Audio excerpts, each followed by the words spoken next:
우리 유명한 두 명의 심리학자가 있습니다. 심리학을 배울 때 반드시 거쳐야 될 두 사람이 있는데요. 바로 이 첫 번째는 프로이드라는 심리학자죠.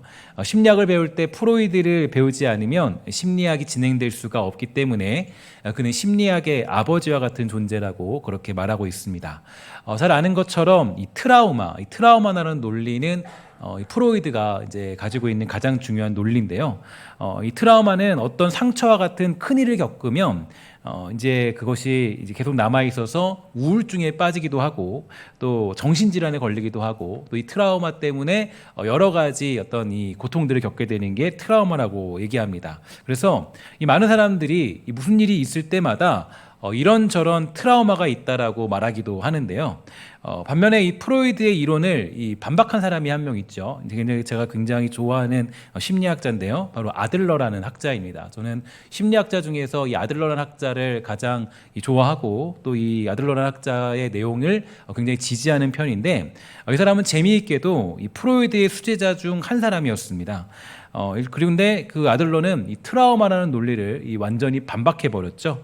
오히려 이 트라우마는 존재하지 않는다. 다만 우리가 이 트라우마로 도망쳐서 이 어떤 일을 할 수 없는 핑계를 만들 뿐이다라고 심리적인 문제를 해결했습니다.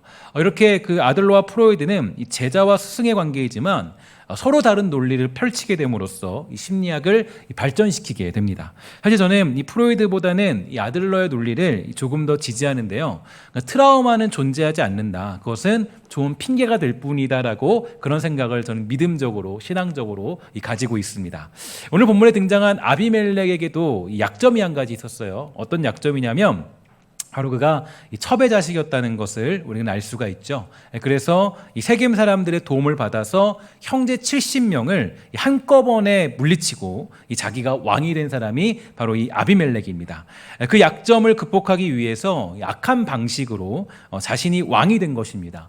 반면에 이 아비멜렉 뒤에 등장하는 또 한 사람이 있는데요. 누구냐면 오늘 보지는 않았지만 이 사사 입다라는 사람입니다. 입다도 좀 비슷한 환경에 놓여 있어요. 그래서 입다는 이 자기의 환경을 뛰어넘어서 하나님께 크게 쓰임 받은 사람 중에 한 사람이 사사 입다죠. 사사기 11장에 보면 입다에 대한 이야기가 나오는데요. 이렇게 되어 있습니다. 길르앗 사람 그 입다는 큰 용사였으니 기생이 길르앗에서 낳은 아들이었고 길르앗의 아내도 그의 아들들을 낳았더라. 그 아내의 아들들이 자라매 입다를 쫓아내며 그에게 이르되 너는 다른 여인의 자식이니 우리 아버지의 집에서 기업을 잊지 못하리라 한지라. 이에 입다가 그의 형제들을 피하여 돕당에 거주하며 잡류가 그에게로 모여와서 그와 함께 출입하였더라. 이렇게 해석하고 있습니다. 입다의 운명은 마치 홍길동과 같다라는 것을 알 수가 있는데요. 일단 어머니가 기생이었다는 것을 잘 알 수가 있습니다. 홍길동도 서울 출신이죠. 그래서 입다도 이 그 적자였던 형제들에게 이 따돌림을 당했고 그는 이 형제들에게 완전히 외면당한 인생이 바로 누구였느냐? 바로 사사 입다였습니다. 그래서 이 고향에서 약 25km 떨어진 돕당에 가서 살게 되었는데 이 땅은 사람이 살기 힘든 이 산악지대로서 이제 그 굉장히 살기 힘든 척박한 땅이 돕당이었다 그래요. 그러자 거기에 누가 모여들었냐면 이 잡류들이 모였다라고 되어 있는데 이 잡류들이라고 하는 것은 건달패들이 모인 겁니다. 그래서 아마도 사사의 입다는 좀 싸움 좀 할 줄 아는 그런 사람, 그러니까 즉 홍길동과 비슷한 그런 사람이 입다였던 것 같습니다. 그래서 보면 제가 이 입다의 상황을 좀 분석을 하면서 아비멜렉의 상황을 이렇게 보니까 사실 그 상황이 별로 다르지 않아요. 비슷한 것을 알 수가 있겠죠. 형제들도 많이 있고 또 상황도 비슷하고 여러 가지 환경들이 비슷해요. 그런데 사사 입다는 그 상황, 자기가 쫓겨나고 자기가 물러날 수밖에 없는 그 상황을 아주 순수하게 하나님의 계획으로 받아들여서 그냥 스스로 물러나는 것을 볼 수 있지만 아비멜렉은 그 문제에 대한 트라우마를 가지고 이 형제들을 한 번에 정리해 버립니다. 다 죽여버리죠. 다 죽여버리고 그리고 입다는 사사 사사가 되는 그런 아주 놀라운 일들을 경험했지만 아비멜렉은 나중에 이제 부끄럽게 이 죽음을 맞이해서 약한 자로서 그 자기 자리를 차지하게 되는 아비멜렉의 모습을 살펴볼 수가 있게 됩니다. 그러니까 우리가 이 믿음 생활할 때 또 신앙 생활할 때 주의를 감당할 때 여러 가지 우리가 이 환경들이 있어요. 여러분들과 저에게는 환경이 다 다르죠. 그러니까 저도 다르고 여러분도 다르고 또 우리 모두가 다 다릅니다. 그러니까 어떤 환경을 가지느냐는 별로 중요하지 않다라는 거예요. 그러니까 성경이 늘 얘기할 때 야, 환경 때문에 너가 뭐 잘 된다 이런 거 없습니다. 오히려 아까 우리 9시 예배 때로 살펴봤지만 이 사도 바울은 뭐라 그러냐면 이 모든 것을 내가 배설물로 여긴다라고 얘기했던 것을 봤을 때 환경이나 조건이 하나님께 쓰임받는 방법은 절대로 아니라는 거예요. 환경이 좋다고 쓰임받는 사람이 없고 조건이 좋다고 쓰임받는 것도 절대로 아니라는 겁니다. 그래서 사실 믿음 생활에서 되게 중요한 그런 이 포인트가 있는데 환경은 그렇게 중요하지 않아요. 그래서 이 환경 때문에 이렇고 저렇고 이렇게 말하는 것은 맨날 트라우마를 가지고 핑계대는 것과 똑같은 것입니다. 저는 그래서 이런 면에서 이 아들러가 조금 더 기독교 사상과 비슷하지 않은가 이렇게 생각을 하게 됩니다. 아들러는 이 트라우마 자체를 인정하지 않죠. 그래서 저는 우리가 하나님께 이 핑계댈 수 없다고 생각합니다. 하나님에 대한 충성은 없는 중에 그러니까 하나님에 대한 충성은 그러니까 없는 중에 약한 중에 하는 것이죠. 그러니까 할 수 없지만 충성하는 것. 이게 바로 충성이에요. 그러니까 이 환경이 안 되고 시간이 없어도 하나님께 충성하며 사는 것이지 체력이 되고 환경이 되고 시간이 된다고 하나님께 충성하는 것은 결국 이 자기 능력으로 주의 일을 감당하겠다는 것과 똑같은 이야기입니다. 그래서 이 하나님의 일은요, 내 전부를 거는 것이고 내 생명을 거는 거예요. 그러니까 내가 시간을 다 쏟으면 하나님이 또 새로운 시간을 주세요.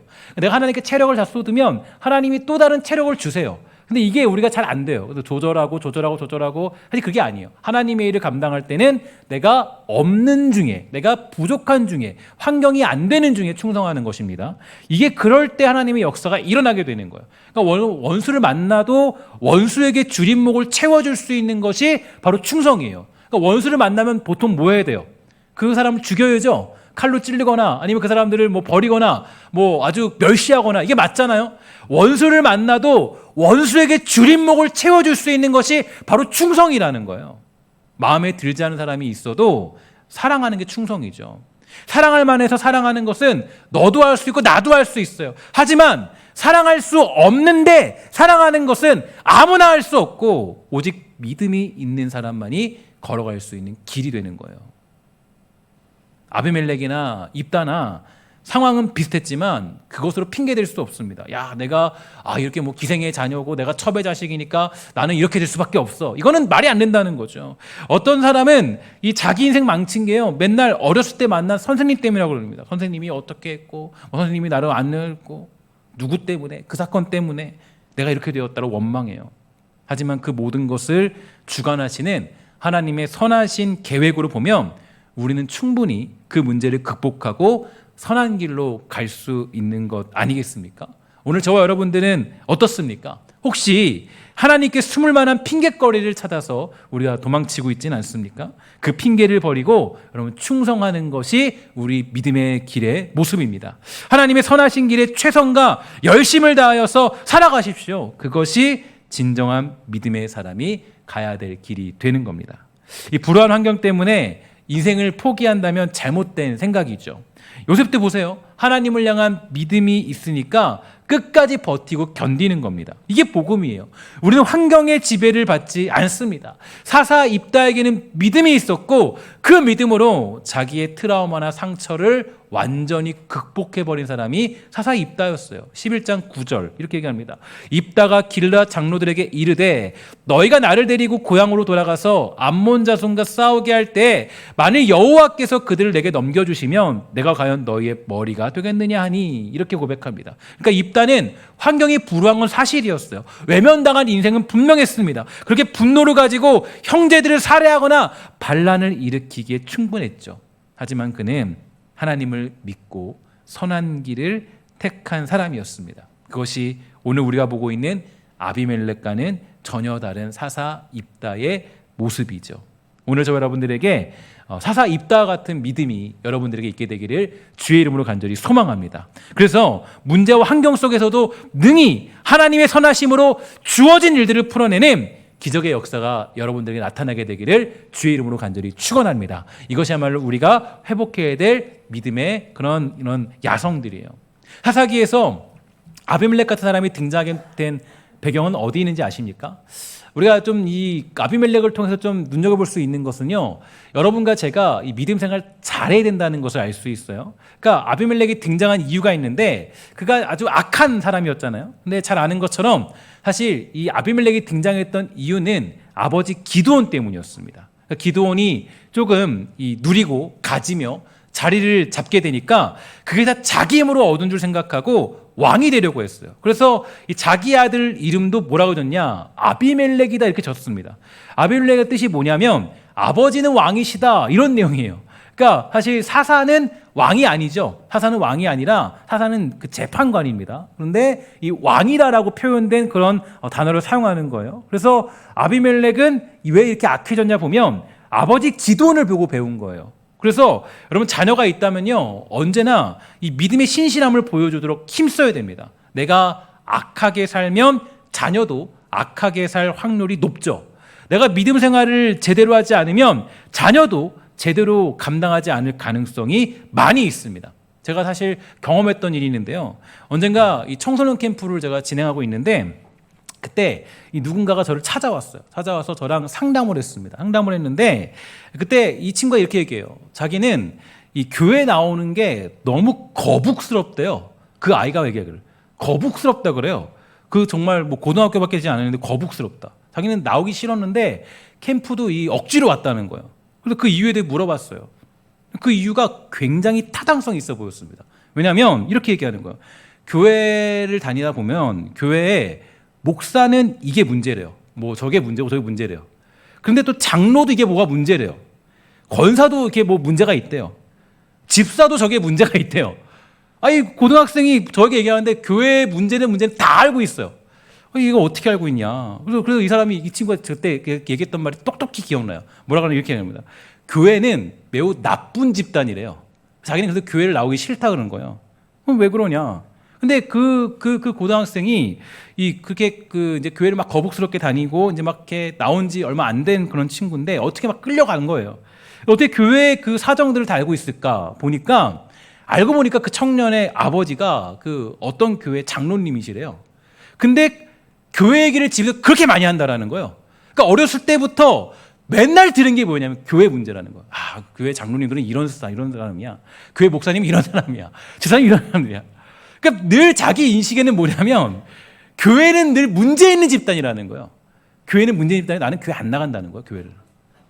그러면 그거 뭐냐면 이게 자기는 그래서 수련회 오는 것도요, 정말 억지로 지금 막 끌려서 왔긴 왔는데 자기는 교회 다니기 너무 싫다는 거예요. 근데 너무 놀랍게도 그때 3박 4일 캠프하는 가운데 하나님의 은혜가 있어서 예수 믿고 변화되는 기적은 경험했습니다. 그럼 감사한 일이긴 한데 그 친구의 이야기를 들으면서 굉장히 가슴 아팠어요. 그래서 그때 한참 그때 막 그 신학생이었으니까 막 교회도 비판할 줄 알고 이런 그런 게 있었거든요. 그래서 막 그때 막 그 얘기 들으면서 막 그랬던 기억이 있어요. 가슴 아팠던 기억이. 그러니까 부모가 뿌린 씨앗이 사실 자녀에게 영향을 미칠 수밖에 없습니다. 아비멜렉은 많은 형제들 중에서 특히 아버지의 영향을 많이 받았고 또 그는 트라우마, 어떤 상처가 있어서 결국 기드온의 잘못된 모습이 그에게 영향을 끼치게 된 거죠. 그렇게 아비멜렉은 최악의 사람 중에 한 명이 되고 말았습니다. 그래서 여러분 조심해야 돼요. 예수 믿고 또 교회 다니고 구원받았다고 했을 때 회개한다고 끝이 아닙니다. 이 말이 여러분 잘 기억하셔야 되는데 우리가 오해하는 게 회개하면 다 끝났다고 생각해요.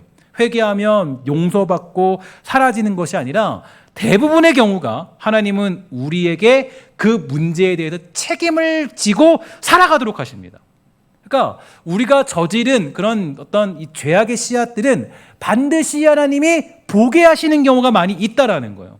그래서 제가 이 사역자들과 항상 이야기할 때 꼭 이야기해 주는 게 있어요. 뭘 얘기하냐면 저도 경험을 많이 했기 때문에 얘기해 주는데 이 사역을 하다 보면요, 이 많은 사람들을 만나게 수밖에 없죠. 만나게 되는데 분명히 만나게 되는데 누굴 만나느냐? 분명히 내 모습과 똑같은 사람을 만나게 된다.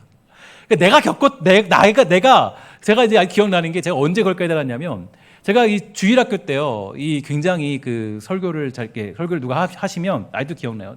요즘 이런데 이렇게 이 책상 있잖아요. 제가 어디 숨어 있었냐면 주일날 설교를 하는데 저기 그 맨 뒤에 이 책상 아래 있잖아요. 거기 아래에서 막 숨어서 저기서부터 여기까지 막 이렇게 기어다녔던 기억이 나요. 3학년 때.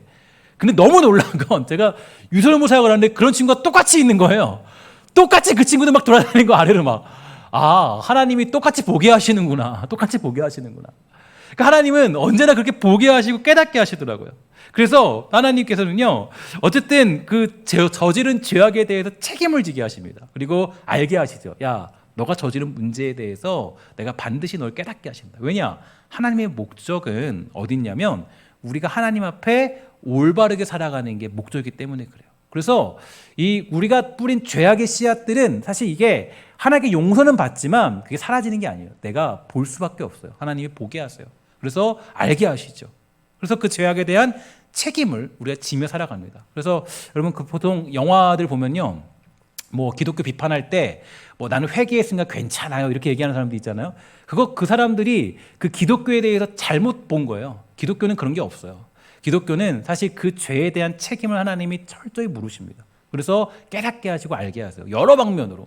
그러니까 이게 보면 아비멜렉도 기드온이 뿌린 씨앗이에요. 기드온이 뿌렸던 씨앗이 그대로 전달돼 가지고 이 아비멜렉이 결국 이런 자리까지 서게 된 것입니다.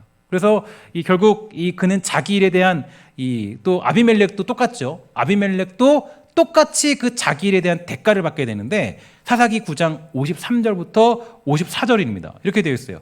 한 여인이 맷돌 윗짝을 아비멜렉의 머리 위에 내려 던져 두개골을 깨트리니 아비멜렉이 자기의 무기를 든 청년을 급히 불러 그에게 이르되 너는 칼을 빼어 나를 죽이라. 사람들이 나를 가리켜 이르기를 여자가 그를 죽였다 할까 하노라 하니 그 청년이 그를 찌르매 그가 죽은지라. 이렇게 되어 있습니다. 그러니까 그는 맷돌에 맞아 죽은 어이없는 사람이 되고 만 겁니다.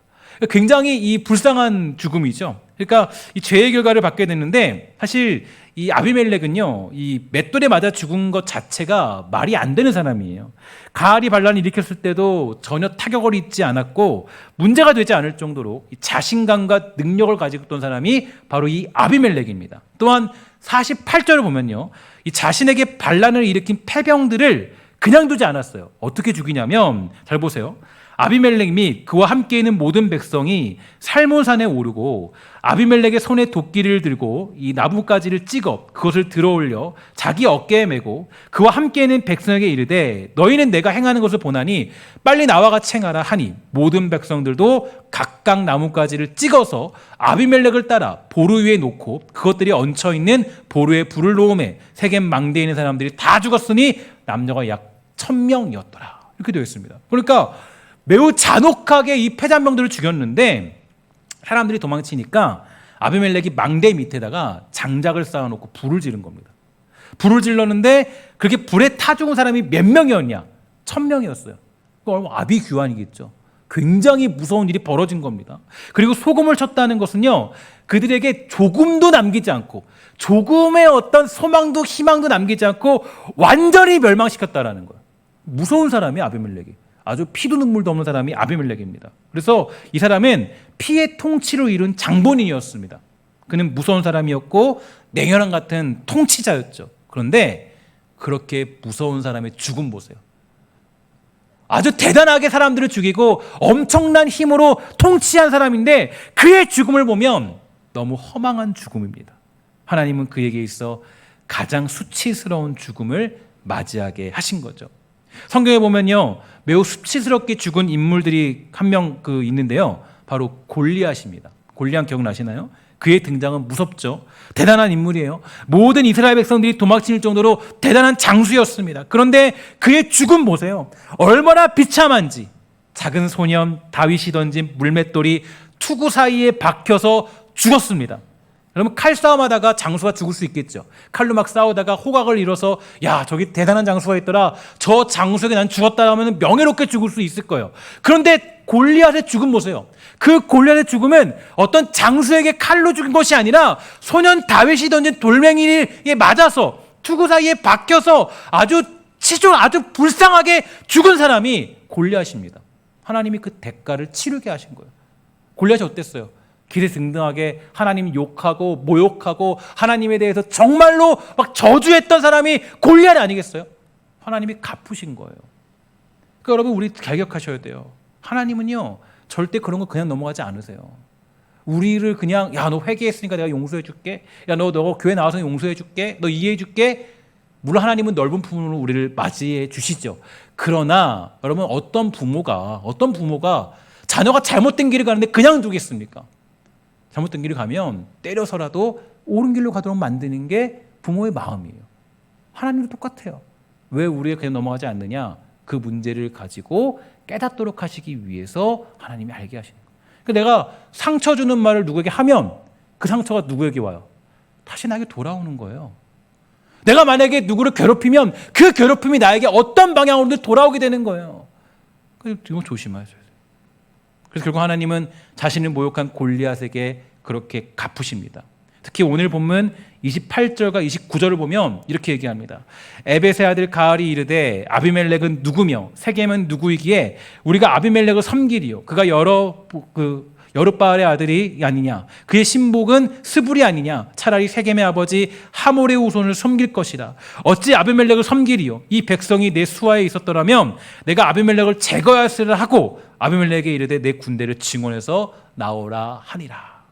여러분, 이거를 보면서 이제 만약에 성경 오늘 이 말씀을 묵상하셨던 분들은 아마 이 말씀이 어디에 등장하는지 알 것 같습니다. 그러니까 이 말씀이 사실 9장 전반부에 아비멜렉이 자기가 왕이 되기 위한 그런 어떤 논리를 제시할 때 똑같은 이야기를 해요. 9장 전반부에 보면 거의 비슷한 논리예요.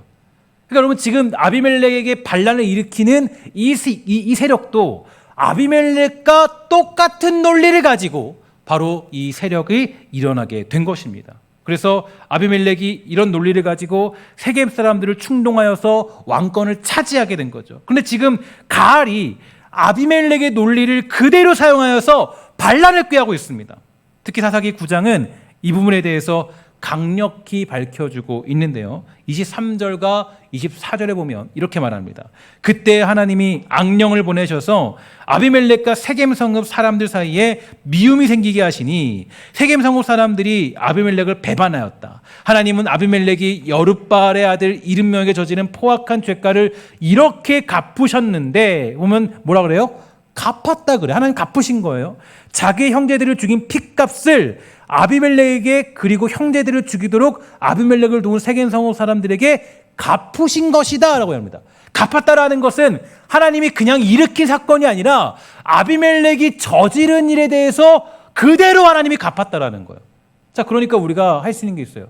우리가 정말 알 수 있는 것은 우리가 뿌린 씨앗 그대로 우리는 받게 되더라. 이게 사실 성경의 기본적인 원칙이에요. 그래서 여러분, 그 기본적인 성경의 원칙은요, 하나님 말씀을 지키면 그 사람은 어떤 사람이에요? 복 있는 사람이에요. 복 있는 사람들은 악인들의 꾀를 따르지 아니하고, 그렇죠? 악인들은 어때요? 악인들은 하나님의 말씀대로 살지 않아서 자기 멋대로 심은 사람들이에요. 이 사람들은 완전히 다 무너지는 거죠. 그러니까 성경의 기본적인 원칙이에요. 기본 원칙은 하나님 말씀을 지키면 복 받지만 하나님 말씀을 지키지 않으면 그는 망할 것이다. 이게 성경의 기본적인 원칙이에요. 질서예요, 질서. 그래서 이 사사기 9장을 보면 이 내용이 아주 강력하게 등장합니다. 그래서 이 아비멜렉이 저지른 그대로 아비멜렉이 받게 되는 그 모습을 볼 수가 있게 되는 것이죠.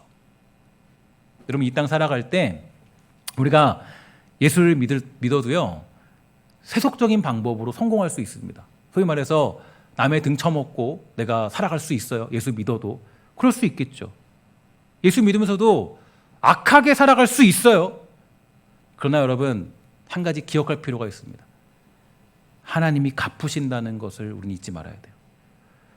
내가 누군가의 사기를 쳐서 부자가 될 수도 있어요. 예수 믿어도, 교회 다녀도 그럴 수 있어요. 그러나 하나님은 자기 자녀이기 때문에 더 강력하게 갚으신다는 걸 잊지 말아야 돼요. 내가 누군가를 짓밟고 어딘가로 올라갈 수 있어요. 누군가를 완전히 망하게 만들면서 그렇게 갈 수 있어요. 그러나 하나님은 자녀니까 용서하는 법은 없습니다. 그 자녀를 용서하는 부모는 없죠. 그런 자녀를 용서하는 부모는 없어요. 그 죄에 대한 문제를 깨닫게 하십니다. 그래서 때때로 우리 하나님은 행한 대로 갚으시는 하나님으로 우리에게 찾아오기도 하시는 거예요. 그러니까 하나님은 은혜의 하나님이시고 긍휼의 하나님이시지만 하나님은 또한 갚으시는 하나님이세요. 여러분 기억하셔야 돼요. 내가 선한 것으로 살면 하나님이 선하게 갚아주세요. 그러니까 우리는 어떻게 살아야 돼요? 따라합시다. 선하게 살아갑시다. 우리 선하게 살아가야 돼요. 하나님 앞에 부끄럽지 않게 살아가야 돼요. 그냥 앞에 있는 성공에 눈이 멀어가지고 내 영혼까지 다 팔아먹는 그렇게 살아가면 안 돼요. 하나님 앞에 정말로 조심히 살아가야 됩니다. 언제나 자신을 점검해야 되고 내 입술로 죄를 범하지 않는가, 내 행동으로 하나님 앞에 죄를 범하지 않는가 늘 생각하며 살아야 돼요. 하나님의 은혜가 있으니까 편하게 사는 것이 아니라 사실 그 은혜가 있으니까 우리는 어떻게 살아야 되냐면은 살얼음판을 걷는 것처럼 살아야 됩니다. 내 행동과 말. 여러분 그래서 보면 이 성경에 유독 많이 나오는 게 있어요. 말에 대한 거죠. 너희들이 말한 대로 거두게 된다. 그죠? 이 성경의 원칙이에요. 자, 그래서 늘 조심하는 게 하자는 게 몇 가지 있는데 말. 그죠? 말한 대로 그대로 거둬줘요. 말한 대로. 그리고 여러분 보면 제가 그래서 이제 다음 주부터 여러분 불평 프로젝트라고 진행하는 21일간 진행할 거예요. 그래서 그거는 이제 제가 한 민수기 한 5개월 동안 6개월 동안 설교했던 거 가지고 여러분들에게 이제 다음 주에 교재랑 그 다음에 또 혼자 스스로 할 수 있는 또 여러 가지 방법들을 여러분들 전달해 줄 거예요. 제가 그거를 하는 이유가 어딨냐면 뭐 여러분들 안에 있는 불평이나 원망들을 다 쫓아내서 내가 막 그런 게 아니라 여러분 하나님은요 민수기 보면 느낀 게 있어요. 하나님은 말한 대로 갚으세요. 내가 말한 대로 갚아요. 불평하고 하나님께 그러면 하나님이 그대로 갚아주세요. 그대로. 그러니까 여러분 그거 조심하셔야 돼요. 그래서 제가 여러분들에게 그런 21일 프로젝트를 진행하려고 하는 이유가 거기에 있는 것입니다. 그래서 여러분 우리는 언제나 고민해야 돼요. 이 기드온 이야기에 이어서 아비멜렉의 그런 모습을 보면서 깨달아야 될 것이 어딨냐면 선한 것으로 나에게 주어진 삶을 채워야 합니다.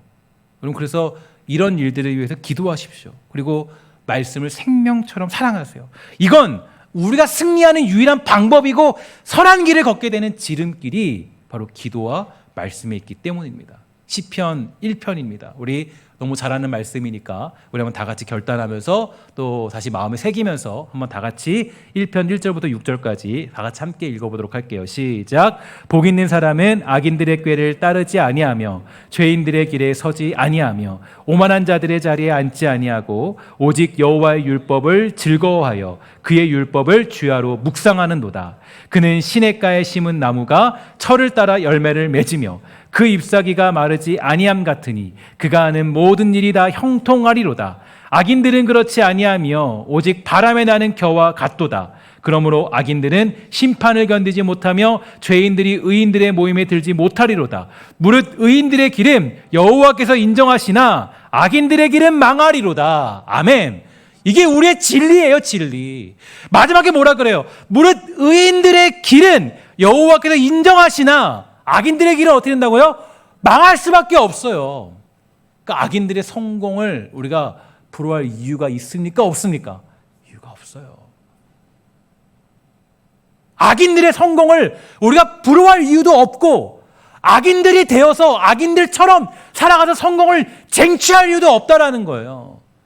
하나님이 반드시 거기에 대해서 값을 치르게 하시고 깨닫게 하시기 때문입니다. 악인들의 길은 망한다. 성경의 가장 기본적으로 흐르는 언약적인 진리입니다. 하나님이 우리에게 언약을 맺으셨는데 그 언약의 기본은 하나님의 말씀을 지키면 살고 지키지 않으면 죽는다. 이게 기본적인 언약이에요. 우린 그거 가지고 살아가는 거예요. 그대로 우리에게 적용돼요. 그대로 우리에게. 우리가 뿌린 대로 거두는 것, 악한 방법으로 승리하는 것 같아도 결국에는 맷돌로 죽는 결과가 생기게 되는 것입니다. 예수 믿으면 어떻게 선하게 살 것인가를 고민하셔야 돼요. 어떻게 내가 옆에 있는 성도들에게 선하게 영향력을 끼칠 것인가. 그죠? 여러분 옆에 사람 오랜만에 한번 쳐다보려고 할까요? 한번 보세요. 보시면서 어때요? 선한 영향력이 끼쳐집니까? 보면 기쁨이 있나요? 아니면 저 사람 또 내 옆에 앉았네 이런 그러면 안 되겠죠, 그죠? 저 사람 보면 막 화가 나고 막 짜증이 나고 그러면 안 돼요. 만났을 때 뭐 해야 돼요? 이 사람 보니까 갑자기 힘이 나고 보고 있는 사람이 뭔지 알겠다. 여러분 그런 사람 되시기를 주의 이름으로 간절히 부탁을 드리겠습니다. 그래서 여러분 정말 여러분 말을 정말 조심해야 돼요. 말을. 그러니까 사실 기본적인 건 말이에요. 기본적인 건 말이에요. 신앙의 기본. 내가 예수 믿고 변화됐다. 그러면 제일 먼저 바뀌는 게 사실 말이에요. 말. 행동보다 말이에요. 그러니까 말이 바뀌는 거예요. 남을 축복할 줄 알게 되고 선하게 말할 줄 알게 되고 장점을 말할 줄 알게 되고 악한 말을 안 해요. 왜냐면 이게 사실 말이 마음에 나오는 얘기거든요. 그래서 우리가 어떻게 하면 주의 말씀을 지키며 살 것인가에 우리는 목숨 걸고 살아야 됩니다. 눈앞에 있는 이익 때문에 잠시의 성공 때문에 악한 일과 타협해서는 절대로 안 되죠.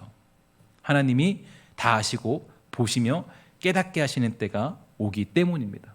우리 이 사실을 기억함으로 주어진 인생에서 선한 길로 살아가게 되기를 주의 이름으로 간절히 부탁을 드리겠습니다. 특히 전에 우리 교회가 선하게 씨앗을 뿌리면 하나님께서 언젠가 선한 열매를 맺게 하게 하실 줄 믿습니다. 우리는 악하게 앞에 있는 것을 붙잡지 않아요. 지금 당장이 아니더라도 우리 교회는 선하고 순수하게 부끄럽지 않게 주의 일을 감당하는 교회 되기를 주의 이름으로 간절히 부탁을 드리겠습니다. 그 교회가 아름다운 교회인 거예요. 잠깐의 이익과 성공 때문에 신앙의 양심까지 팔아먹는 사람들이 아니라 지금 당장은 아무런 일이 일어나지 않는 것 같고 하나님을 두려워하여서 선한 것으로 심을 줄 아는 교회가 가장 아름다운 교회가 될 수 있는 것입니다. 물론 여러분 그 선한 길 걸어가는 게 쉽지 않아요. 주의 말씀을 생명처럼 지키며 그 말씀을 가지고 씨앗 뿌리며 살아가는 게 만만치 않아요. 그러나 하나님께 그 길 걸어갈 수 있도록 능력 구하십시오. 하나님이 여러분들을 선한 길로 인도해 내실 줄 믿습니다. 그러면 하나님이 우리에게 그 기적을 베푸시는데요. 마지막으로 예 하나만 들고 마치도록 할게요. 풀무불에 들어갔던 사드락, 메삭, 아벳느고 그리고 사자굴에 들어갔던 다니엘이 죽을 확률은 몇 프로였어요? 100%였어요. 그들은. 원래 그들은 죽는 거예요. 풀무불에 들어갔는데 살 사람이 누가 있어요? 쇠도 녹이는 그런 풀무불인데 여러분 정말 그 불에 들어가는데 살 사람이 누가 있냐고요? 아무도 없어요.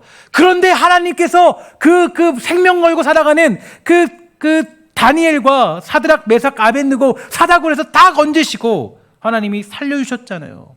그들은 망한 인생이 될 뻔했습니다. 그러나 선한 일을 지키며 살아가니까 하나님께서 그들을 지켜주신 거예요. 결국에는 이게 하나님의 은혜라고요.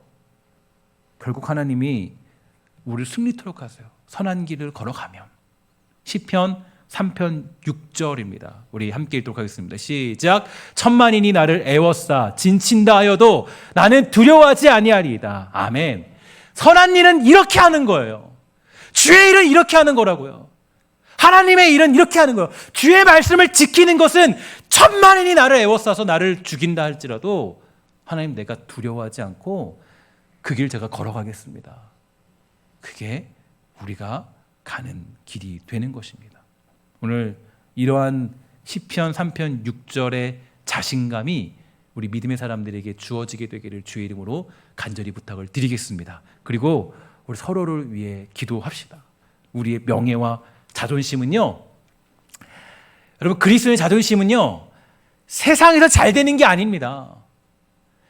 그리스도의 자존심은 세상에서 잘 먹고 잘 사는 게 아니에요. 아까 9시 예배때로 제가 가요 하나 소개해드렸는데 하숙생이라는 가요 아시죠? 그죠? 하숙생 가요. 그거 뭐 찬양이 아니에요. 그죠? 인생 왔다가 가는 거다. 그죠? 하숙생처럼. 그게 우리 이 땅에 성공하는 게 아니에요. 이 땅에 성공하는 게 우리의 목표가 아니라고요. 우리의 명예는 내가 어떻게 하나님 앞에 선한 씨앗을 뿌렸느냐, 거기에 목숨 걸고 살았느냐, 거기에 있어요.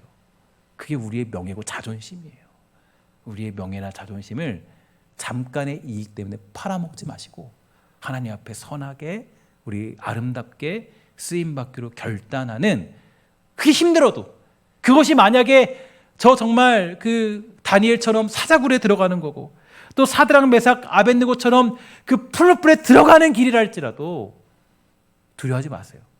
그 길 걸어가면 천만이 나를 애워싸도 두려워하지 않는 자신감으로 주의 길 걸어가기를 힘쓴다면 하나님이 여러분을 보호하시고 가장 위대한 길로 우리를 인도하시는 하나님이 되실 줄 믿습니다. 우리 그 믿음이 있어서 우리 한 주 동안 살아갈 때 정말 자신감 있고 정말 용기를 가지고 주의 일 하기에 부족함 없는 복되고 아름다운 성도가 다 되기를 주의 이름으로 간절히 부탁을 드리겠습니다. 우리 기도하도록 하겠습니다. 하나님, 우리의 명예와 자존심은 이 땅에서 잘 되는 것이 아니라 오직 주의 말씀을 생명같이 지키는 것, 주를 믿고 살아가는 것, 주의 주신 자리에 목숨 걸고 충성 다하며 살아가는 것, 여기에 있음을 고백합니다. 이 사실을 기억하며 능력 구하오니 우리가 그 길 걸어갈 수 있도록 허락하여 주시고, 그 선하고 아름다운 길에 우리가 목숨 걸고 살아갈 줄 아는 복되고 아름다운 성도 다 될 수 있도록 주님 허락하여 주시옵소서. 모든 말씀 예수 그리스도의 이름으로 간절히 기도합니다. 아멘.